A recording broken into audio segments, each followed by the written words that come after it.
എല്ലാവർക്കും നമസ്കാരം. ഞാൻ സരിത മഹേശ്വരൻ. ഇന്ന് ശ്രീമദ് വാൽമീകി രാമായണത്തിൻ്റെ ബാലകാണ്ഡത്തിലെ 38-ാമത്തെ സർഗത്തിൽ 20 മുതൽ 24 വരെയുള്ള ശ്ലോകങ്ങളാണ് നമ്മൾ പഠിക്കാൻ പോണത്.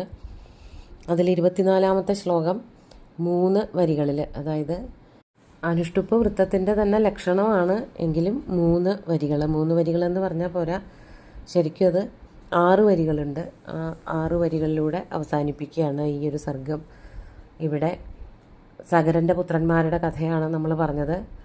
കേശിനിക്കും സുമതിക്കും പിറന്ന 60,001 മക്കൾ. അതിൽ ഈ 60,000 മക്കളെ എങ്ങനെയാണ് വളർത്തി വലുതാക്കിയതെന്നൊക്കെ പറഞ്ഞു. ഇനി ആ ഒരു പുത്രൻ ജനിച്ചുവല്ലോ കേശിനിക്ക്, ആ പുത്രനെ പറ്റിയിട്ടാണ് പറയാൻ പോണത്. നമുക്ക് ആദ്യം 20-ാമത്തെ ശ്ലോകം നോക്കാം. സചജ്യേഷ്ഠോ നരശ്രേഷ്ഠ സഗരസ്യാത്മസംഭവ ബാലാൻ ഗൃഹീത്വാ തുജലേ സരയ്വാ രഘുനന്ദന. അടുത്ത ശ്ലോകം കൂടി വായിക്കാം. പ്രക്ഷിപ്യ പ്രഹസന്നിത്യം മജ്ജതസ്ഥാൻ നിരീക്ഷ്യ വൈ ഏവം പാപസമാചാര സജ്ജന പ്രതിബാധക.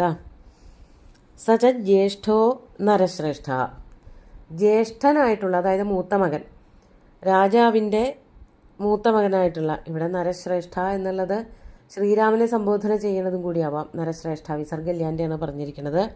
അല്ലയോ നരശ്രേഷ്ഠ, ആ മൂത്ത മകനായിട്ടുള്ള അസമഞ്ജനുണ്ടല്ലോ, കേശിനിയുടെ പുത്രൻ, അയാള് സഗരസ്യ ആത്മസംഭവ, സഗരന്റെ പുത്രനായിട്ട് കേശിനിയിൽ പിറന്നവനായ അസമഞ്ജൻ, അയാൾ എന്താ ചെയ്തത്?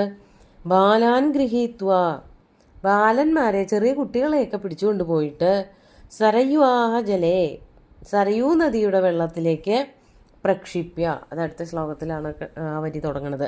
അല്ലയോ രഘുനന്ദന, സരയൂ നദിയിലെ വെള്ളത്തിലേക്ക്, സരയൂ നദിയിലേക്ക് എറിഞ്ഞിട്ട് പ്രഹസൻ നിത്യം മജ്ജതസ്ഥാൻ നിരീക്ഷ്യ വൈ, എന്നിട്ടോ മജ്ജതഹ താൻ നിരീക്ഷ്യ, വെള്ളത്തിൽ മുങ്ങിപ്പൊങ്ങി മരിച്ചു പോകുന്ന കുട്ടികളെ കണ്ടിട്ട്. മജ്ജതഹ എന്ന് പറഞ്ഞാൽ അവിടെ ദ്വിതീയ ബഹുവചനാണ്.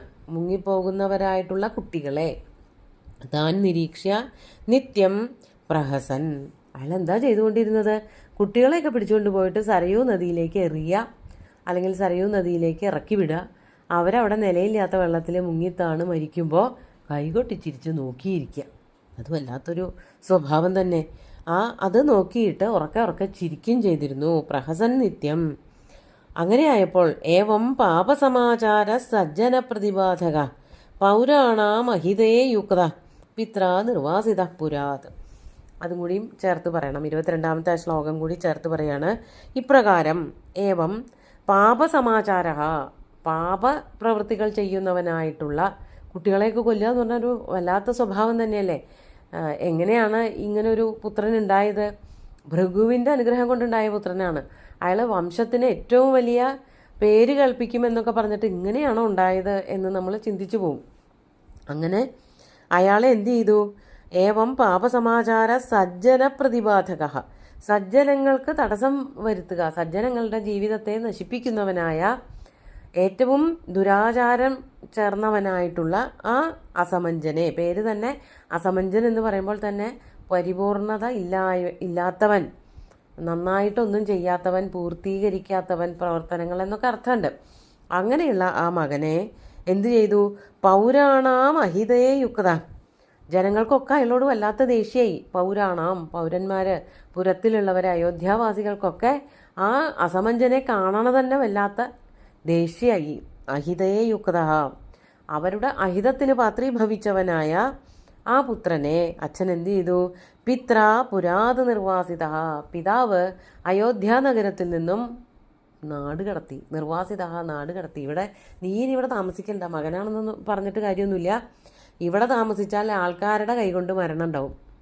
കുട്ടികളെയൊക്കെ വധിച്ച് ഈ വെള്ളത്തിലേക്ക് എടുത്തിടുക, അതൊക്കെ കണ്ട് കൈകൊട്ടിച്ചിരിക്കുക, ഇതൊന്നും സാധാരണക്കാരുടെ സ്വഭാവമല്ല. നോർമലായിട്ടുള്ള ആൾക്കാരൊന്നും ഇങ്ങനെ പെരുമാറില്ല. അതുകൊണ്ട് നീ ഇവിടെ താമസിക്കണ്ട, എനിക്ക് നിന്നെ കാണും വേണ്ട എന്ന് പറഞ്ഞുകൊണ്ട് രാജാവ്, അച്ഛൻ, അതായത് സഗരൻ, ഈ അസമഞ്ജനെ നാട് കടത്തി. നിർവാസിത എന്ന് പറഞ്ഞാൽ നാട് കടത്തുക ചെയ്തത്.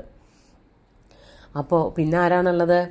തസ്യ പുത്രോ അംശുമാൻ നാമ അസമഞ്ജസ്യ വീര്യവാൻ സമ്മത സർവലോകസ്യ സർവസ്യാപി പ്രിയം വദ. അതും 23-ാമത്തെ ശ്ലോകത്തിലെ ആദ്യത്തെ വരിയാണ് ചേർന്ന് നിൽക്കുന്നത്. തസ്യ പുത്ര, ആ അസമഞ്ജൻ, അയാൾ വിവാഹമൊക്കെ കഴിച്ചിരുന്നു, അയാൾക്കൊരു പുത്രൻ ഉണ്ടായിരുന്നു. ആ പുത്രൻ്റെ പേരാണ് അംശുമാൻ. തസ്യ പുത്ര അംശുമാൻ നാമ അസമഞ്ജസ്യ വീര്യമാൻ. അസമഞ്ജസ്യ തസ്യ പുത്ര അംശുമാൻ നാമ. അസമഞ്ജൻ എന്ന പേരുള്ള സഗരൻ്റെ മകന് അംശുമാൻ എന്ന പേരുള്ള ഒരു മകനുണ്ടായിരുന്നു. അയാൾ നല്ല വീര്യവും ധൈര്യവും കഴിവുമൊക്കെ ഉള്ള ആളായിരുന്നു. വീര്യവാൻ. സമ്മത സർവലോകസ്യ സർവസ്യാപി പ്രിയംവദ. അയാൾ സർവലോകങ്ങൾക്കും അതുപോലെ തന്നെ ജനങ്ങൾക്കെല്ലാവർക്കും, അയോധ്യയിലെന്നല്ല എവിടെ പോയാലും അംശുമാൻ എല്ലാവർക്കും സമ്മതനായിരുന്നു.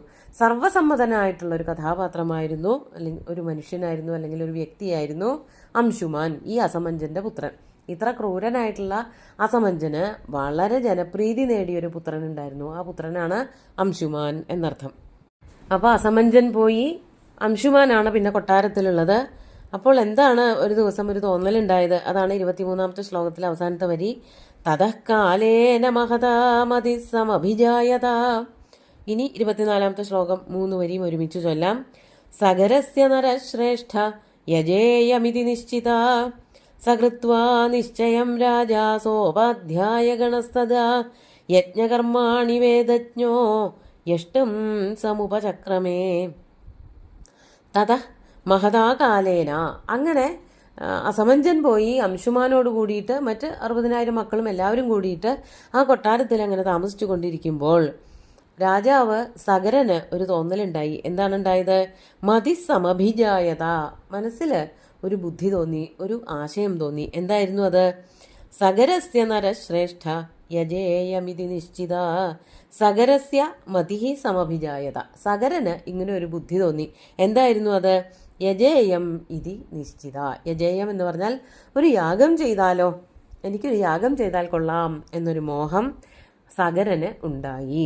യജേയം എന്ന് പറഞ്ഞാൽ ഞാനൊരു യാഗം ചെയ്താലോ എന്നുള്ളൊരു തോന്നൽ അദ്ദേഹത്തിനുണ്ടായി. സകൃത്വാ നിശ്ചയം രാജ.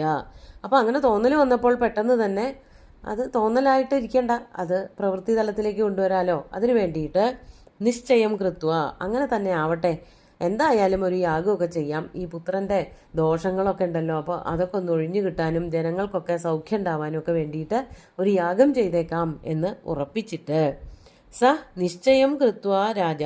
സ രാജ, ആ രാജാവ് സഗരൻ അത് തന്നെ ഉറപ്പിച്ചിട്ട് പിന്നെ എന്ത് ചെയ്തു? സോപാധ്യായഗണ. സോപാധ്യായഗണം എന്ന് പറഞ്ഞാൽ ഉപാധ്യായ ഗണങ്ങളോട് കൂടിയവൻ. ഉപാധ്യായൻ ആചാര്യനാണ്. യാഗമൊക്കെ എങ്ങനെ ചെയ്യണം, അത് ചെയ്താൽ എന്താണ് പ്രയോജനം എന്നുള്ളതൊക്കെ പറഞ്ഞു കൊടുക്കുന്ന ആളെയാണ് ഉപാധ്യായൻ എന്നിവിടെ സൂചിപ്പിക്കുന്നത്. അങ്ങനെയുള്ള ആചാര്യവര്യന്മാരോടൊക്കെ കൂടിയിട്ട് ആ സഗരൻ യാഗം ചെയ്യാനായിട്ട് പുറപ്പെടുകയാണ്. യജ്ഞകർമാണി വേദജ്ഞോ യഷ്ടും സമുപചക്രമേ. യാഗങ്ങളൊക്കെ ചെയ്യാൻ നല്ല അറിവുള്ള ആളാണ്. അതാണ് വേദജ്ഞ എന്ന് പറഞ്ഞത്. വേദജ്ഞനായിട്ടുള്ള അദ്ദേഹം വേദങ്ങളൊക്കെ അറിഞ്ഞാൽ തന്നെ യാഗകർമ്മങ്ങളൊക്കെ ചെയ്യാൻ പഠിക്കും. അങ്ങനെ വേദജ്ഞനായിട്ടുള്ള ആ മഹാരാജാവ് സഗരൻ യജ്ഞകർമാണി യഷ്ടം സമുപചക്രമേ, യജ്ഞകർമ്മങ്ങൾ ചെയ്യാൻ, യാഗം ചെയ്യാൻ ആരംഭിച്ചു എന്നർത്ഥം. അപ്പോൾ 2 ഭാര്യമാർ, 60,001 മക്കളൊക്കെ ഉണ്ടായിരുന്നു. അതിലൊരു മകനെ നിർവാസനം ചെയ്തു. എന്നിട്ട് അദ്ദേഹത്തിൻ്റെ മകൻ അവിടെ ഉണ്ട്. അങ്ങനെ അപ്പോഴും 60,001 എന്ന് വേണമെങ്കിൽ പറയാം. അത്രയും കുട്ടികളോട് കൂടിയിട്ട് അവിടെ നഗരത്തിൽ ഇങ്ങനെ താമസിക്കുമ്പോഴാണ് ഒരു യാഗം ചെയ്തേക്കാം എന്നുള്ളൊരു തോന്നൽ ഉണ്ടാവുന്നത്. അങ്ങനെ മനസ്സിൽ തോന്നി. അപ്പോൾ തന്നെ അതിനുള്ള പുറപ്പാടുകളായി ഉപാധ്യായന്മാരോട്, ആചാര്യന്മാരോട്, പുരോഹിതന്മാരെയൊക്കെ അറിയിച്ചിട്ട് അവരുടെയൊക്കെ ഒരു സഹകരണത്തോട് കൂടിയിട്ട്, അവരുടെ മാർഗനിർദ്ദേശങ്ങളോട് കൂടിയിട്ട് യാഗം ചെയ്യാനായിട്ട് പുറപ്പെടുകയാണ് ചെയ്യുന്നത്. അങ്ങനെ പറഞ്ഞുകൊണ്ട് ഈ ഒരു സർഗം അവസാനിപ്പിക്കുകയാണ് വാൽമീകി മഹർഷി. ഇനി അടുത്ത ദിവസം 39-ാമത്തെ സർഗം ആരംഭിക്കുകയാണ്. അവിടെ വിശ്വാമിത്രൻ പിന്നെയും കഥ പറയുകയാണെന്ന് പറഞ്ഞിട്ടാണ് തുടങ്ങുന്നത്. ഇങ്ങനെ അയോധ്യാധിപതിമാരുടെ കാര്യങ്ങളൊക്കെ എടുത്താൽ ഈ കഥയായിട്ട് അവിടെ യാഗമായിട്ട് ബന്ധപ്പെട്ട കാര്യം പറയല്ല. എന്നാലും എല്ലാവർക്കും പുത്രന്മാരൊക്കെ ഉണ്ടാവുന്നത് കുറേയധികം തപസ്സും യാഗങ്ങളൊക്കെ ചെയ്തിട്ടാണ്. ഇവിടെ അയോധ്യാധിപതിയായിട്ടുള്ള സഗരന് പുത്രന്മാരുണ്ടാവാൻ വേണ്ടിയിട്ട് ഭൃഗുപ്രസ്രവണഗിരിയിൽ പോയിട്ട് ഭൃഗുമുനിയെ സന്തോഷിപ്പിക്കുകയാണ് ചെയ്യുന്നത്.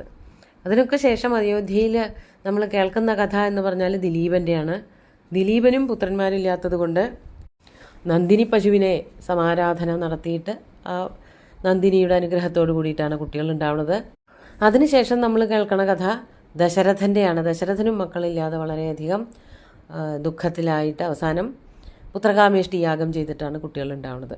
അപ്പോൾ ഇതിങ്ങനെ ഒരു പരമ്പരയായിട്ട് പുത്രന്മാരുണ്ടാവാൻ കുറച്ച് തപസ്സോ വ്രതങ്ങളോ യാഗങ്ങളോ ഒക്കെ ചെയ്യേണ്ടി വരുന്ന ഒരു വംശം തന്നെയാണ് രഘുവംശം എന്നുള്ളത് ഇതിൽ നിന്നും നമുക്കിങ്ങനെ വായിക്കുമ്പോൾ മനസ്സിലാക്കാൻ പറ്റും.